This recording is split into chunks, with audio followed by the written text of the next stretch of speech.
Welcome everyone to our class of looking into this superb booklet or book, Ayyuhal Walad, Dear Beloved Son or Dearly Beloved Son.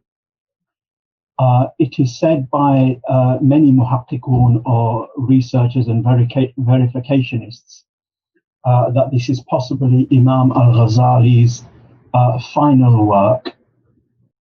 Others have said that it wasn't meant to be a published work, simply because, as we were beginning to discover last week, this was written on request of a seasoned student of his who was asking for some personal advice and direction.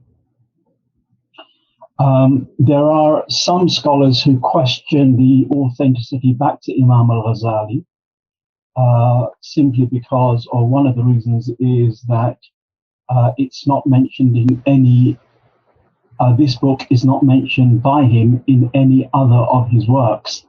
But the reply to that could simply be it is his last written work when he had retired from public teaching. Nonetheless, most scholars are generally okay with the idea of attributing this to Imam Al Ghazali rahimahullah ta'ala.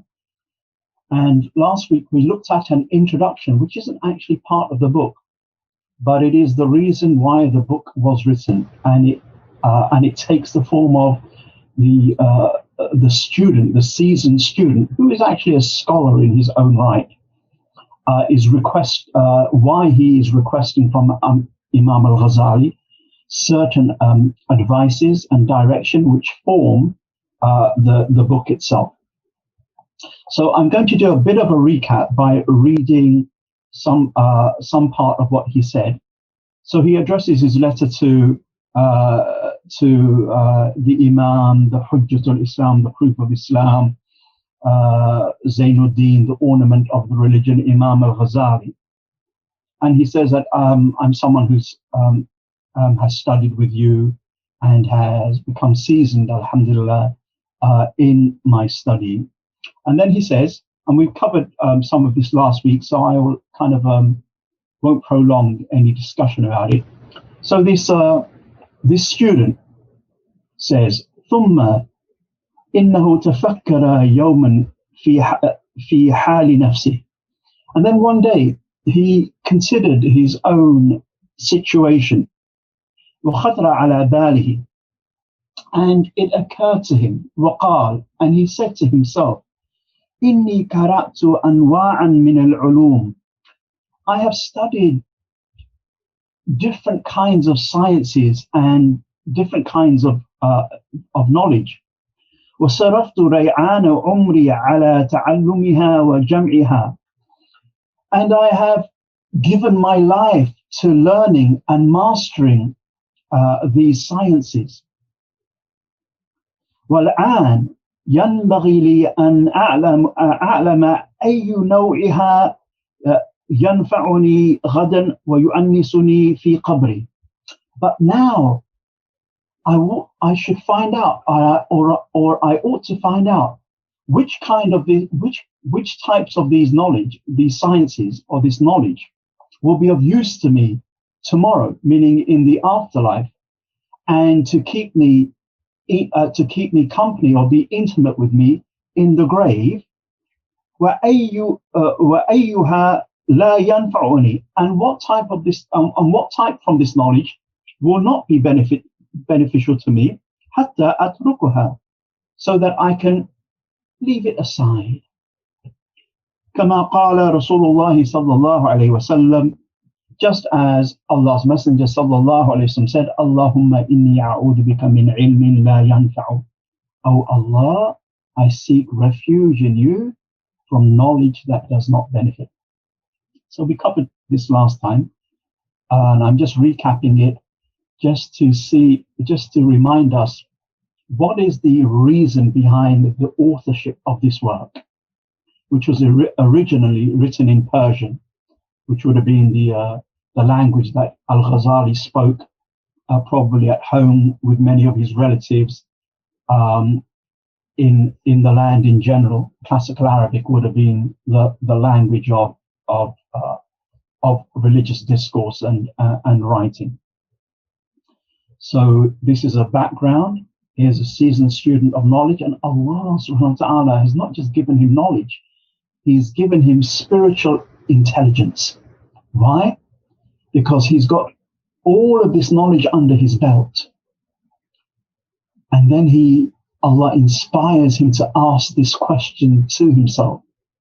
But out of all of this knowledge, fiqh, usul al-fiqh, hadith, ilm al-hadith, ilm mustalah al-hadith, tafsir, usul al-tafsir, Arabic grammar, sarf, and all this stuff.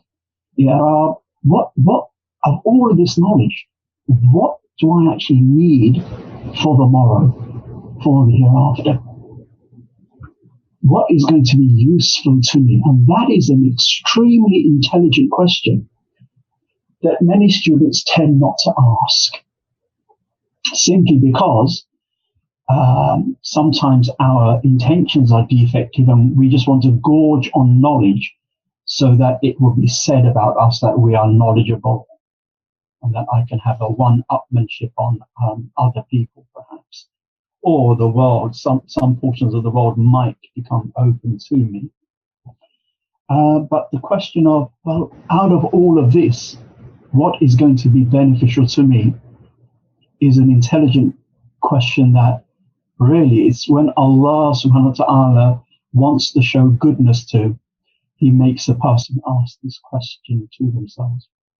In fact, in another Sahih hadith, the Prophet sallallahu alaihi wasallam says, "May yuridillahu bihi khayran yufaqihu fid din." Whoever Allah intends to give understanding to, so whoever Allah intends to show goodness to, he grants them the understanding of the religion. Hadith is in Sahih Bukhari. Whoever Allah intends to show goodness or khayr to, he grants them the understanding of the religion. And part of that understanding is to know what knowledge. So everything that comes from the Prophet ﷺ in terms of religious knowledge, it's all beneficial as a general rule of thumb. But specifically for me as a personal individual, it may not be beneficial to me, but it may be beneficial to someone else. Let me give you an example. Let's say I'm extremely poor, and it's unlikely I'm going to go to pilgrimage, Hajj, well, not for the next 10 years, 15 years, if I can save up by then. On top of that, I will always be working for someone else. There's no hope for me starting up my own business. I simply don't have the capital. Then since I don't have my own business and I'm working for someone else, and since I'm not going to Hajj, not for the next decade probably, then knowing the nitty-gritty details of business transactions and Hajj, whilst perhaps I don't know even the basic rules of the rights and responsibilities that I owe my neighbor, my cat, my relatives, for example, maybe even my parents, things that I am duty bound to know and act on now, I'm a bit iffy about. And things that I'm not duty bound to act on, and perhaps I never will be duty bound, I know all of that stuff. Or update it a little. I supposedly know all the issues of who's on and who's off, who's been cancelled in today's social media cancel culture and who hasn't, and who's about to, and yet I know very little about Allah's names, Allah's qualities, so that I can defer to him, be in awe of him, be in love of him, hope in him. I know just Allah and Ar-Rahman, two names out of many, and yet I know the names and the issues of all this cancel culture, possibly 99% or 95% of which is useless to me, and perhaps useless on the whole. So in this case, subhanallah, but this student is saying that I want to know what is useful for me in my grave, and in my standing before Allah subhanahu wa ta'ala. And didn't the Prophet say, "Oh Allah, I seek refuge in you from knowledge which is not beneficial." That hadith is part of a larger hadith. Oh Allah, I seek refuge in you min ilmin la yanfa'u wa min nafsin la tashba'u wa min da'watin la yastajabuha. That Allah, I seek refuge in you from knowledge that doesn't profit, from a soul that is not contented and satisfied, and from a supplication that isn't responded to. So the student continues. فاستمرت هذه الفكرة. This thought, meaning what knowledge should I actually know about? This thought persisted حتى كتب إلى حضرة الشيخ حجة الإسلام محمد Al Ghazali, to the point that the student wrote to Hadra, or the word Hadra here, or Hadrat, they say in Urdu, Hazrat, just means someone who's venerable, very noble, dignified, to the point that this student wrote to the venerable Shaykh, the proof of Islam, Muhammad Al Ghazali, rahimahullah ta'ala, may Allah exalted is he, be merciful to him, istifta'an وسأله مسائل والتمس نصيحة ودعاء. He wrote to the Shaykh requesting a fatwa and asking certain questions and requesting from him some sincere advice and supplication and dua. And he also said to himself, وَإِنْ كَانَتْ مُصَنَّفَاتُ الشَّيْخِ كَالْإِحْيَاءِ وَغَيْرِهِ. Even though the other writings, the other books of the Shaykh, such as Ihya Ulumuddin and other works that he has written, تَشْتَمِلُ عَلَى جَوَابِ مَسَائِلِ, already contain answers to my questions, لكن مقصودي, but my intent, my aim, أن يكتب الشيخ حاجتي في ورقات تكون معي مدة حياتي. But my point in writing to him is that the Shaykh would write for me a few pages of what I actually need, so that I can keep it for the rest of my life. وَأَعْمَلُوا بِمَا فِيهَا مُدَّةَ عُمْرِي, and act upon what it contains for the remainder of my days, inshallah, if God wills.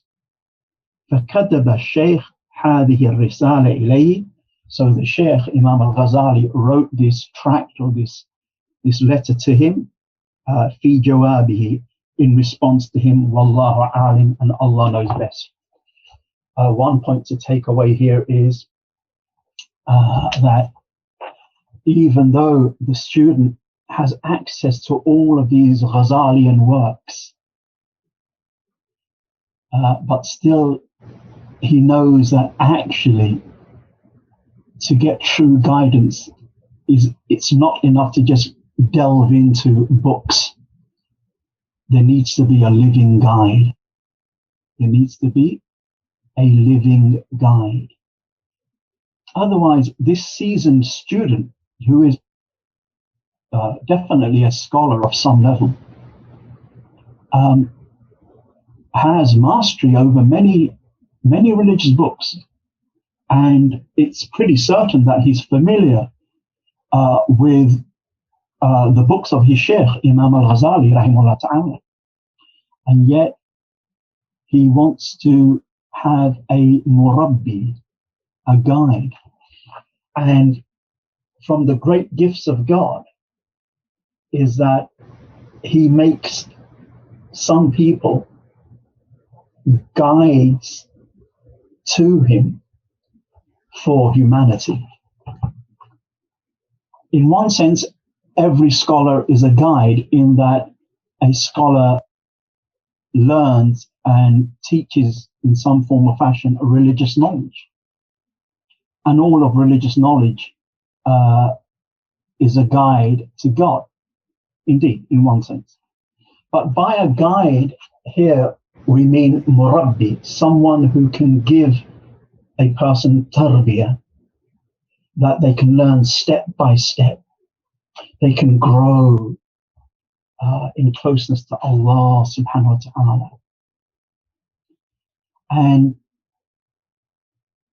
Allah made this student fortunate in that he didn't have to look very far for such a guide.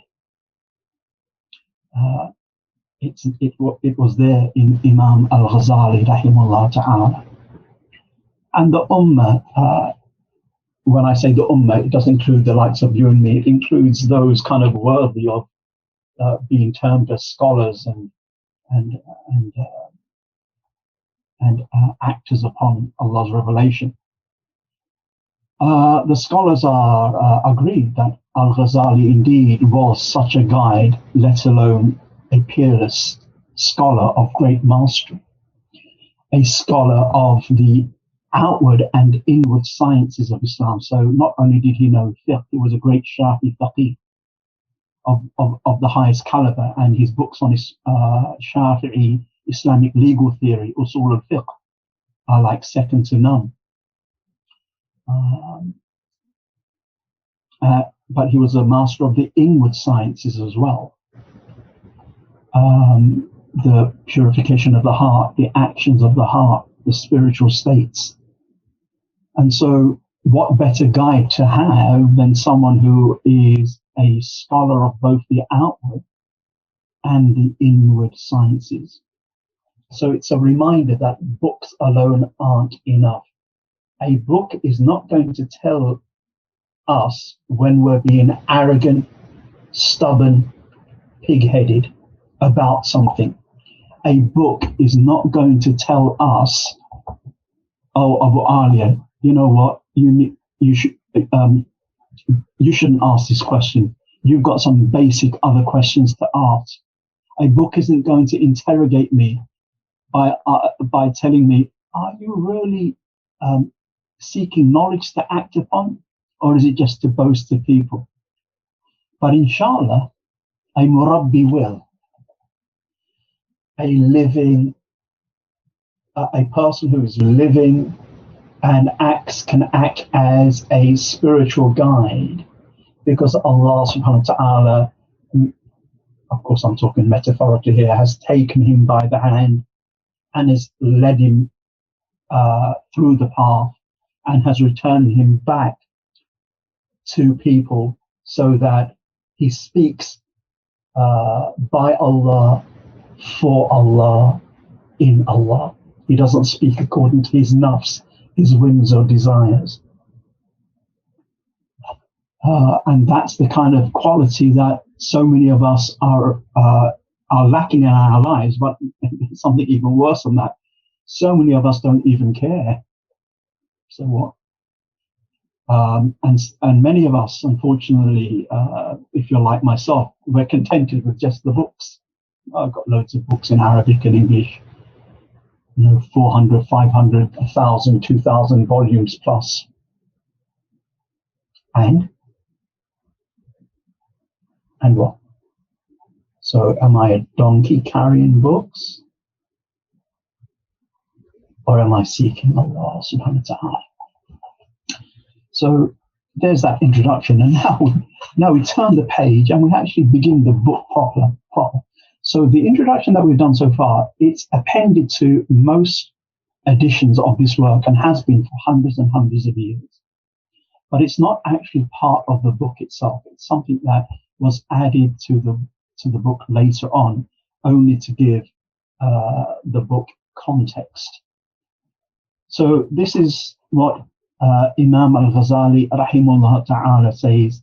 So قال Al Ghazali alayhi rahmah, اعلم أيها الولد المحب العزيز. Know or realize, dear, O beloved O beloved and precious son, Ayyuhal Walad al-Muhib, beloved, al-Aziz, precious, rare. One might think that by saying Ayyuhal Walad, literally it could be translated as oh boy, oh young boy. That may seem belittling, but it's an Arabic idiom. It's understood to be a term of endearment and affection, and Ghazali knows he's not writing to a boy per se, but he's writing to a young man who is highly studied in the Islamic sciences, and is probably, as there is a hint later on, which is coming up today, that he probably is younger than 40 years old.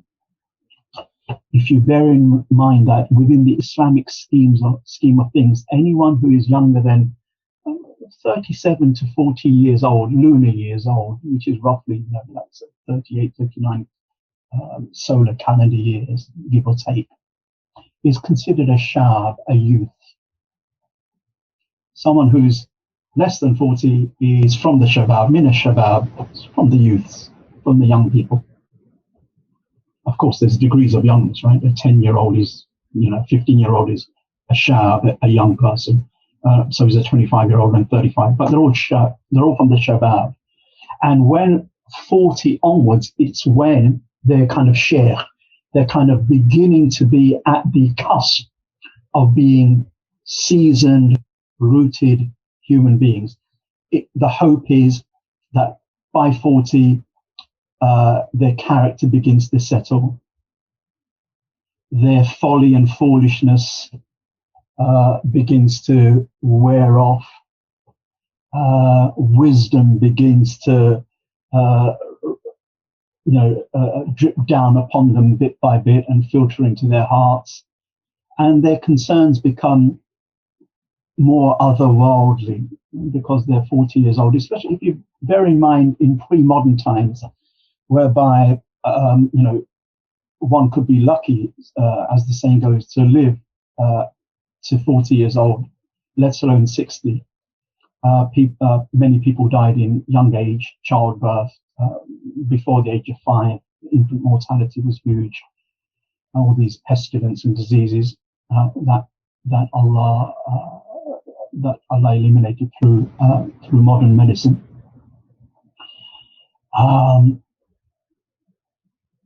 But 40 years old was that time where people would settle in their religiousness and religious character. Today we could be 60 or 80 and we're still going to be playing with our Nintendos and PlayStations and whatever. We're quite often social media and modern technology has kind of made even 40-year-olds, 60-year-olds, sometimes even 8-year-olds children, and we're kind of egged on by society to be youthful, as young as you feel. One has to kind of question that so-called logic. So he addresses, and it's the way of scholars, a true scholar reflects in their character the prophetic concern and compassion for people's welfare and guidance. True scholarship, since it's an inheritance of the Prophet ﷺ's legacy, the Sahih Hadith, al-ulama warathatul anbiya, the scholars are the inheritors of the prophets, then they should have inherited something of the prophetic concern and compassion for human welfare and for helping hearts to restore the remembrance of God in them. Okay, whether they be wayward Muslims or outright unbelievers. So he says, اعلم أيها الولد المحب العزيز أطال الله بقاك بطاعته وسلك بك سبيل أحبائه. SubhanAllah. Realize or know, O dearly beloved and precious son, may Allah prolong your days in His obedience and travel with you on the path of those whom He loves. What a beautiful dua that the Shaykh makes for the student. May Allah prolong your days, not just for the sake of it, in obedience to Him, right? Because then the scales of hasanat, the scales of good deeds fill up, right? MashaAllah. But what's the point in our days being prolonged and we're heedless of the divine purpose, and we're heedless of the rights that we owe Allah subhanahu wa ta'ala? Then what's the use of modern medicine prolonging our days up until, we live until 100, and the Queen, writes us a letter of congratulations and happy birthday on our 100th. Fine. I might be on the 9 o'clock news. But how does that help me in my standing with Allah subhanahu wa ta'ala? Those are questions that the believer desperately asks. Those are the type of questions that the intelligent Muslim circumscribes his or her life with, since they know that life is on the whole serious business. So may Allah prolong your days in obedience to Him and travel with you on the path of those whom He loves. Showing the prophetic concern for the student, the scholar reflects the prophetic to love, concern, compassion for others. أن منشورة النصيحة يكتب من معدن الرسالة. So know, may Allah have mercy upon you and prolong your life and travel with you on the path that He loves, of those whom He loves, that advice should be sought from the gold mine of messengership, the Ma'adin al-Risala. The Prophet ﷺ's teachings are a treasure trove, are a gold mine or a treasure trove. So advice should be sought from the treasure trove of the of prophethood or messengership. إن كان قد بلغك منه نصيحة فأي حاجة لك في نصيحتي. So if you have taken advice from him, from the Prophet ﷺ, and that treasure trove of his, then what need do you have for my advice? وَإِن لَمْ يَبْلُغْكَ. But if you haven't taken anything from there, فَقُلْ لِي, then tell me, ماذا حصلت في هذه السنين الماضية? And what have you done in all these years gone by?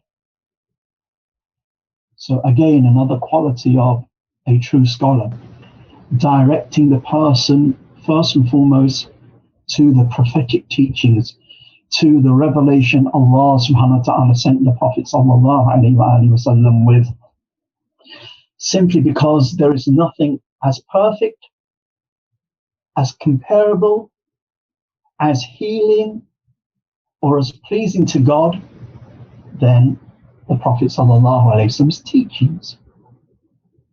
Okay, scholarship is important.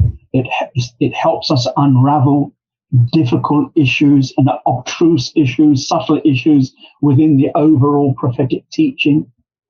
So whilst there are passages in the Quran that, what does it actually mean?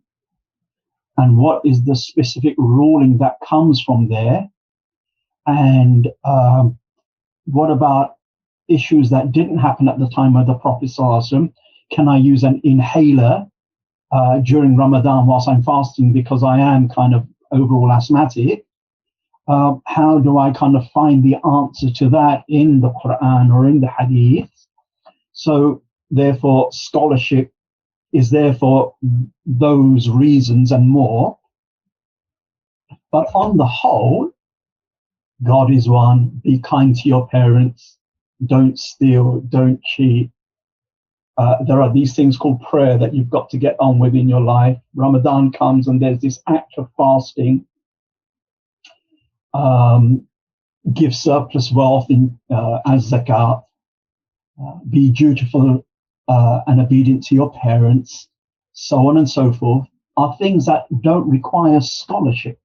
Some of those issues, some of the fine details might require scholarship, but on the whole, those broad themes of Islam don't require scholarship, which is why a non-Muslim can understand the basics of Islam just by listening to an Islamic message, or even reading the Quran, or a translation of the Quran in the language that they understand, even though they may not know, well, when do we fast from, and what does white thread of the white thread distinguishable from the black thread in terms of fasting mean, or how much zakat to give, and when do I start counting the days of zakat from.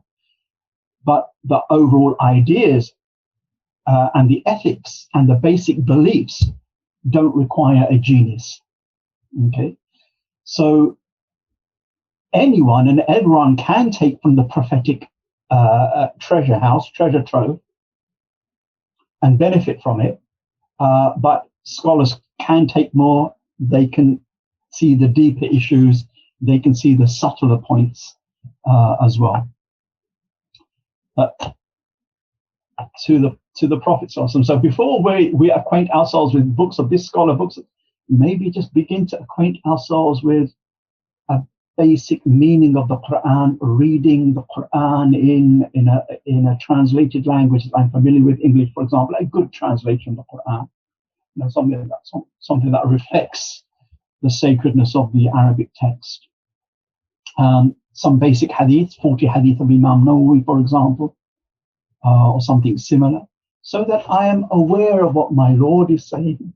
I'm beginning to have some familiarity of what my Prophet ﷺ is saying before I get into kind of these scholarly discussions and debates and so on and so forth. So that's the first piece of advice, those 4 lines. Know, O beloved and precious son, may Allah prolong your days in obedience to Him and travel with you on the path of those whom He loves. That advice should be quoted or should be sought after from the gold mine of messenger in the Prophet ﷺ. If you have received advice from him, what need do you have of my advice? And if you haven't, then tell me, what have you been doing all these years? What have you achieved all these years? Ayyuhal Walad, dear beloved son. So every piece of advice starts with Ayyuhal Walad, hence the name of the book. Ayyuhal Walad, dearly beloved son. من جملة ما نصح به رسول الله صلى الله عليه وسلم أمته قوله عليه السلام. O dearly beloved son, part of what Allah's Messenger sallallahu alaihi wasallam advised his community are his words. Now, the next 3 sentences that I'm going to read from Al Ghazali. Al Ghazali quotes them as hadiths of the Prophet ﷺ, or words of the Prophet ﷺ. According to the scholars of hadith, these aren't. One of the first one is a saying of one of the great zuhad, one of the great worldly renunciants of early Islam. The second statement I'm going to read is one of those wise sayings from, can you believe it or not, Al-Hajjaj ibn Yusuf, that murderous individual of early Islam. And the last one is I think, a hadith, but it's not considered to be authentic at all. But the meaning of each of these statements is encapsulated in one hadith or the other. So he says, what the Prophet advises community are these words: علامة الإيراد الله تعالى عن العبد اشتغاله بما لا يعنيه. The first advice, an indication or a sign of Allah withdrawing from the servant is his busying himself with what doesn't concern him. First piece of advice. Let me read all three statements and then make some comment. And if an hour of a man's life passes by in other than that for which he was created by way of worship, then it is proper that his punishment be prolonged. And whoever passes 40 years of age without his good deeds or his virtues being greater than his vices, let him prepare for hellfire. وفي هذه النصيحة كفاية لأهل العلم. These pieces of advice suffice for the people of knowledge. These pieces of advice suffice for the people of knowledge. So if we take those advices, bearing in mind that the first two aren't prophetic hadiths, they are sayings of individuals from early Islam. The first one from a righteous person, the other one seemingly from Al-Hajjaj bin Yusuf. And the last one, as far as I'm aware, is a hadith that has a chain back to the Prophet, but scholars of hadith say it's not authentic at all. But the meaning of each of these statements has a truth to them. The meaning, the overall meaning is sound. So let's look at them one by one very quickly. So the first one was a sign that Allah has withdrawn from a particular individual is that individual busying himself with what doesn't concern him. Many of you, I'm sure, will cast their minds back to the hadith in Tirmidhi, where the Prophet ﷺ says, "Min husni Islamil mar'i tarkahu ma la ya'nihi." Part of a person's excellent Islam is leaving that which doesn't concern him. Tarkahu ma la ya'nihi. Leaving alone that which doesn't concern him. So what concerns us? Allah, first and foremost. And in our concern for Allah, what do we know about in terms of our relationship with Allah? Well, He wants from us worship, loving submission, worship and obedience. So I need to be concerned first and foremost with Allah in terms of loving submission, worship and obedience. What are the details of that? Well, I have a vague idea that Allah has made some acts, some deeds obligatory upon me. I'm duty bound to fulfill them. Praying, the 5 daily prayers, fasting in the month of Ramadan, keeping away from drinking wine or any other intoxicants, good conduct to parents, not stealing, not cheating, giving zakat, lowering my gaze from haram forms and images, or averting my gaze, lowering my gaze, ghaddul basar, and a few other things like that. So I need to be concerned with knowing those, that they are, the obligations upon me, and then how best to fulfill those obligations. Likewise, the prohibitions, abstaining from the prohibitions, and how best to do so. That should be my greater concern. I also have worldly mas'uliyat, responsibilities, and huquq, rights to fill. Let's not get into the modern language of what rights are owed to me. That's an odd way. That's for a believer to be more concerned about rights that are owed to him or her is totally out of sync with the Quran, with the revelation of Allah, which emphasizes rights that I have to fulfill to others. Hopefully that they will give me my rights back. I mean, that's my prayer and dua. but I will be questioned about not, well, did you get your right last Sunday? No, did you give the right that you owed this person, that thing last Sunday? That's what we're going to be asked. But again,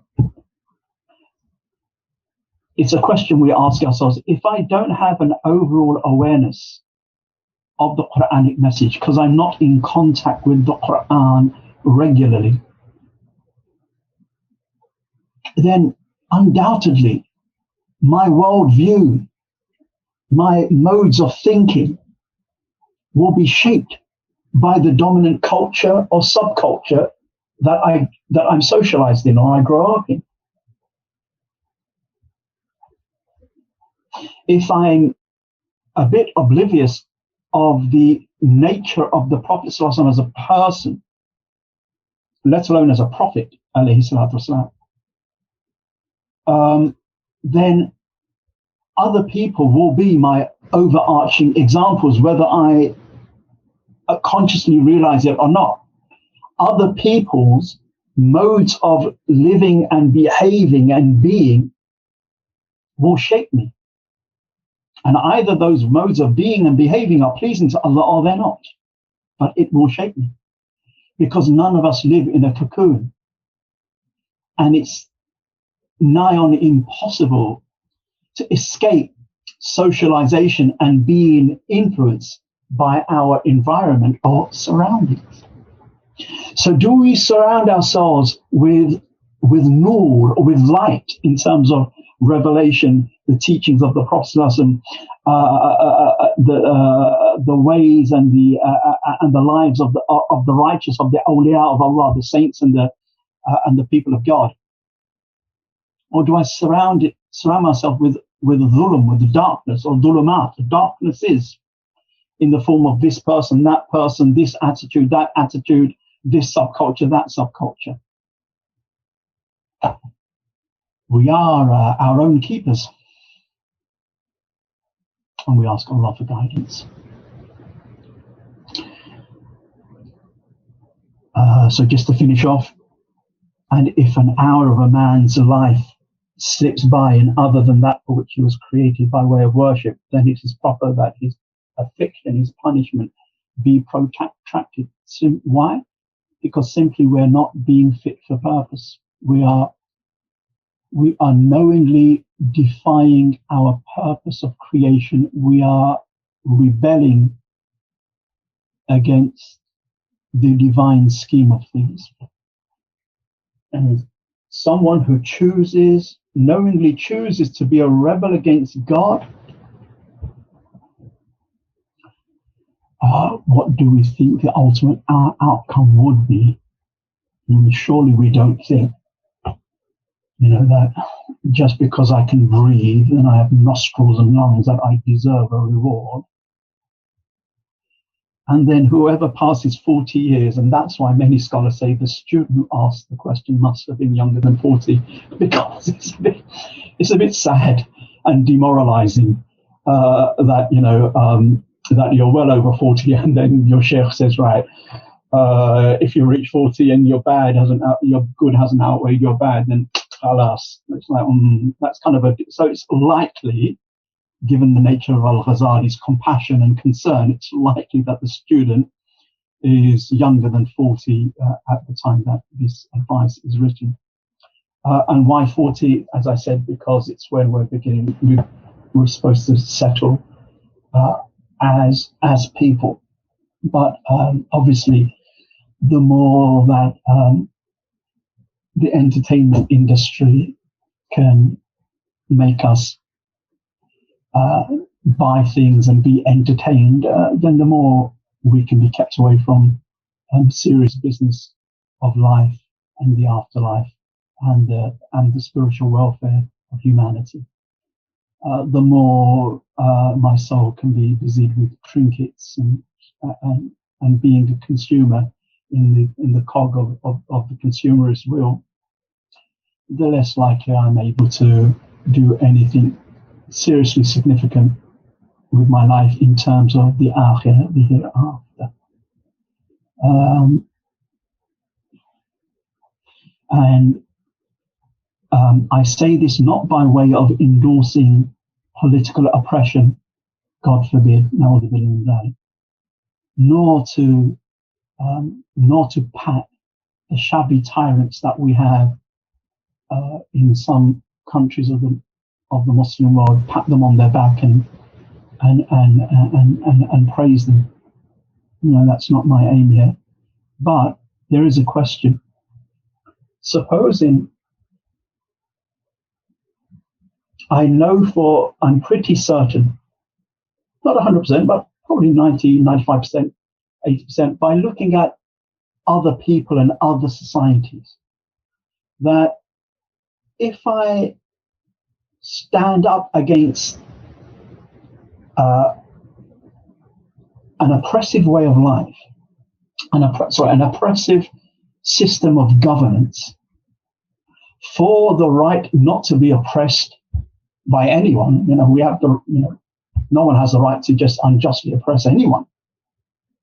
But knowing that if the system changes, something may come in place which seemingly gives me much more freedom, but it's likely to lead scores and scores of people to the gates of hell.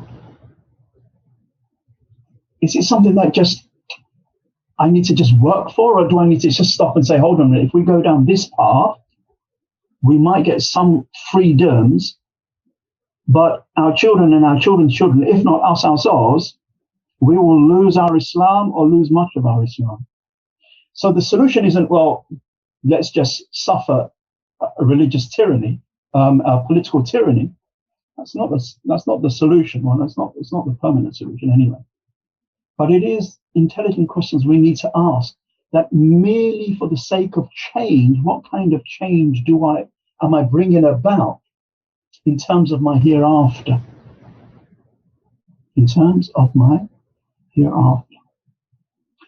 This is not a deep solution or a discourse to any of our political problems. It's just merely trying to remind us we need to, in our day-to-day thinking, let alone our social, political, economic thinking, we need to weave in end objectives, akhirah objectives, Allah objectives into our equations, thinking, discourse,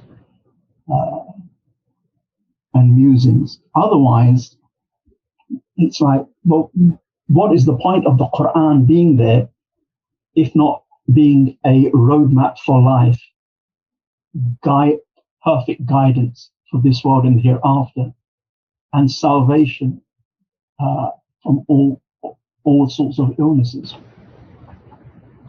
So with those two pieces of advice, and with the clock ticking close to 8 o'clock, let's finish. وآخر دعوانا أن الحمد لله رب العالمين.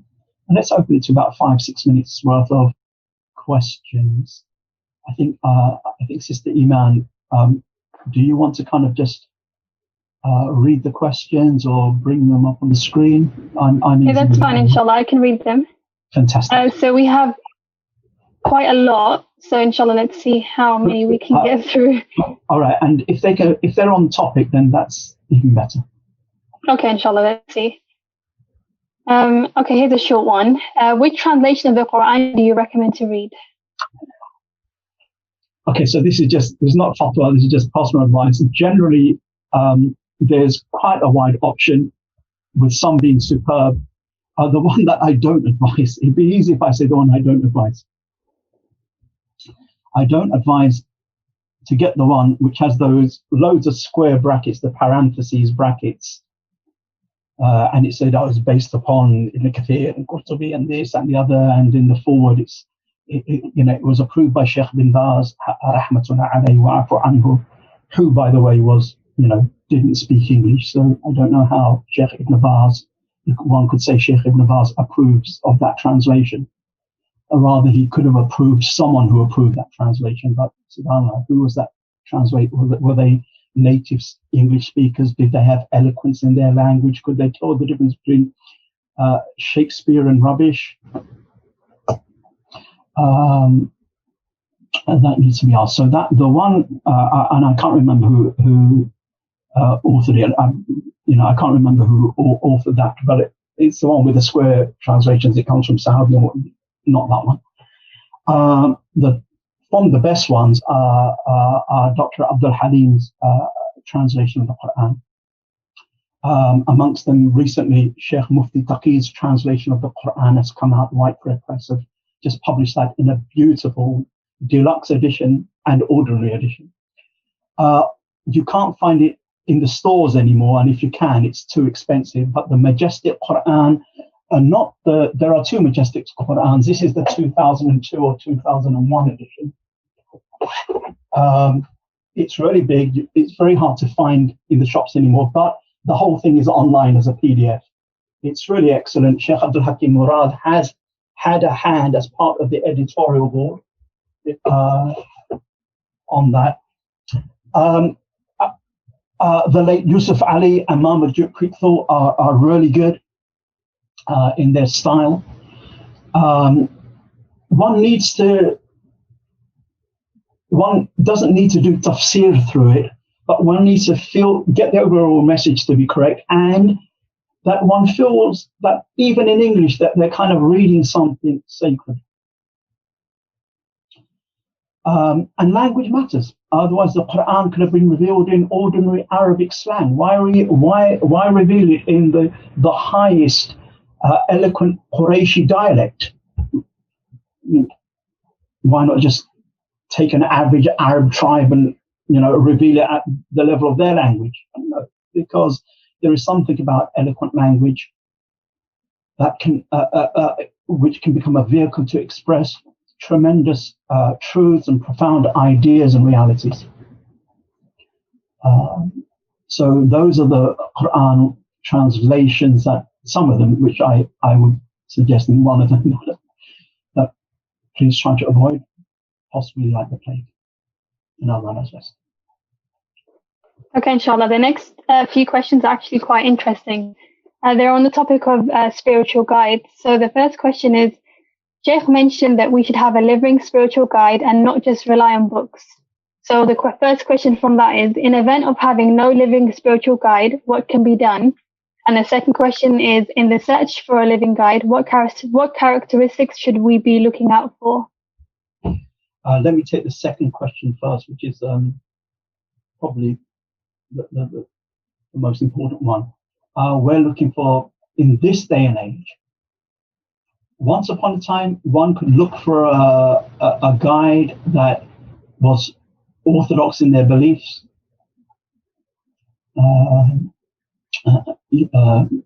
By that I mean they adhered to the book and the Sunnah, and they venerated the Sahaba, the companions of radiallahu anhum ajma'in, and other issues like that, orthodoxy. And they practiced what they preached, and they had a living chain of learning this trade from their teacher, who was a known spiritual guide, from his teacher to his or her teacher, all the way back to the early days of Islam and the early generations. But in this day and age, many scholars say that we should add a further quality, which is they must be learned in Sharia, not just at the level of a lay Muslim is learned in Sharia, at a serious level. Why? Because there is just so much confusion out there, and so much halal being made haram and haram halal, and so many things passing off as the real deal and they're not. And that kind of level of confusion can only be cut through, inshallah, by someone who has serious Sharia knowledge in the traditional sense.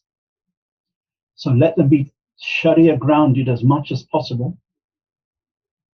Let them be known to practice what they preach, and let them have, not just in Sharia knowledge, but in their spiritual matters, a genuine isnad, a genuine chain from where, in terms of where they took their knowledge and practice from, in terms of being a spiritual teacher, murabbi, from there.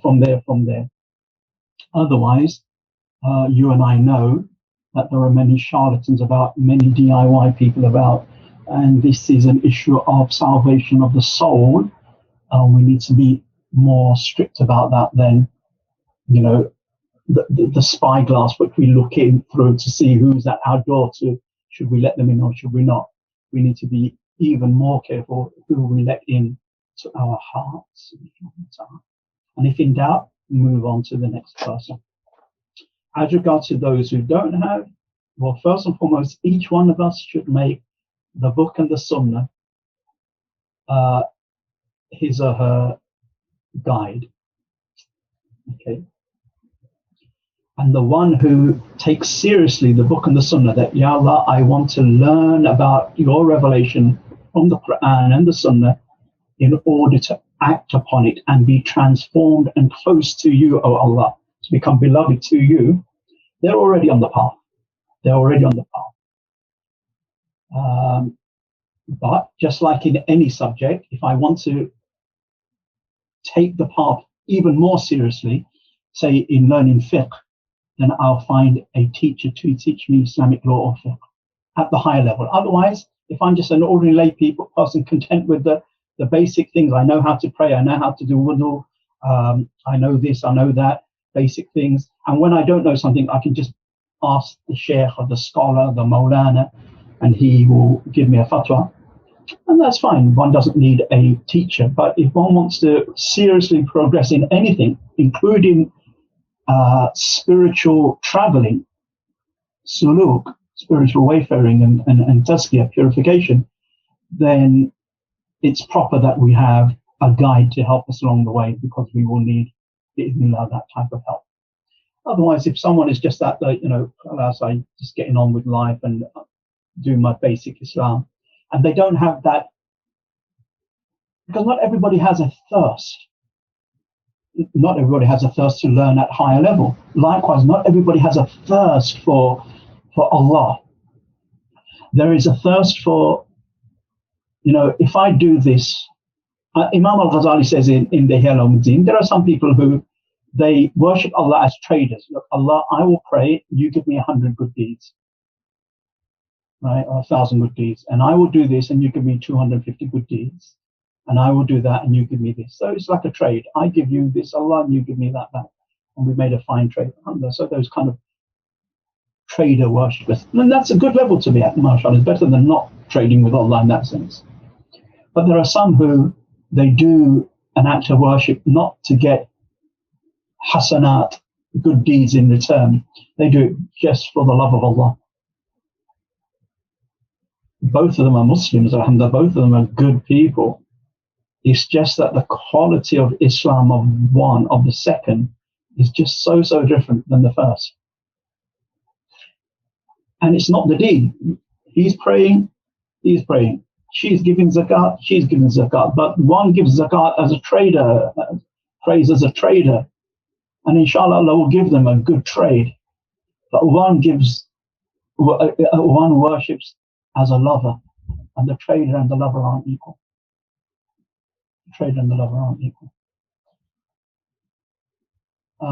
May we ask Allah subhanahu wa ta'ala to give us tawfiq. So those who don't have that thirst and aspiration, but they're having, their basic Islam, alhamdulillah, inshallah ta'ala, salvation. But there are those who, paradise, that's good. And, because it's from Allah, then Bismillah. But you know what? Anything Allah has created, and everything in paradise is created, is very different than the creator. Juliet doesn't want Romeo's sofa settee, Romeo's scarf. I mean, she'll settle for it if you can't have anything else other than Romeo's scarf, Romeo's sofa settee. She'll settle for it, but she wants to be with Romeo, right? When Romeo wants to be with Juliet. There are some people who which is why the Quran says, and we shall give them, we should give them paradise and ziyada and more. And the more is to gaze at the face of God. As the Prophet made that dua, Allahumma inni as'aluka ladhata an-nazar ila wajhika wa shawqa ila liqa'ik. O Allah, grant me the delight of gazing at your face and the yearning to meet you.